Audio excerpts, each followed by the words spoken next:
Today we are going to be explaining the dumbbell shoulder press landmine punch, and what happens in this movement is that we're trying to really go through the range of motion just like we have been with our kneeling, but now we're trying to develop some more force throughout the movement. So what that means is that we're pushing as fast as we can upwards while we're trying to get into that athletic position as we go. So the first variation, there's two technical variations I want you to try. The first one is just going to be stationary, where we're just working on that anti-rotation, where we're not trying to remove our hips into the situation as much as we will in the second progression. So I'll show you this one first.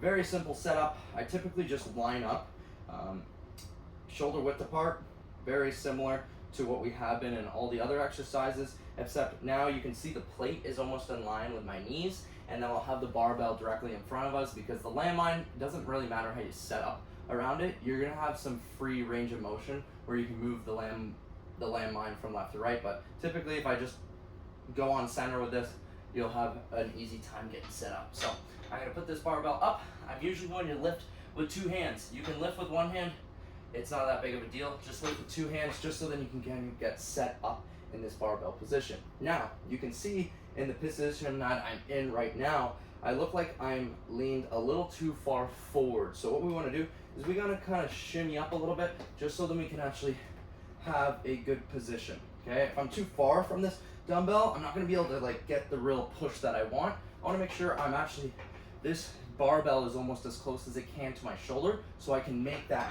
push and punch motion. So we're gonna be right here. We're gonna start nice and slow, and we're gonna go 1, 2, 3, down, push. 1, 2, 3, down, push. Okay, so that is the first variation, where we are just working on the pushing motion. Okay, you can go relatively heavy with this weight. The goal here is to go a little bit heavier and also try and push as much force as I can. To start, obviously, you can try and just do some regular reps to try and get into the rhythm, but with the progression that we've done, you should be able to get some decently heavy weight on here. Now, the next progression that we're going to talk about is we're going to make this turn into a little bit more of an athletic split stance position. So sometimes you'll see players, you'll go into a split stance position and you will do this press just like this, which is absolutely fine. But now we're going to actually work on going from a neutral position right here to that split stance position. So a regular one starts in the split stance position. The next one is going to go from a regular position to a split stance. Here, here. Okay, you can see the difference in force development I get from here. Okay, I can only use my arms for this type of power. Now I'm implementing a step with my legs, which creates a lot more rotational power and more push through and range of motion for my shoulders to push through. I hope that makes sense.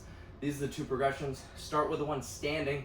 Once you feel like you can get a little bit more aggressive with it, go into that split stance position. Good luck, have fun, and this one's an awesome one.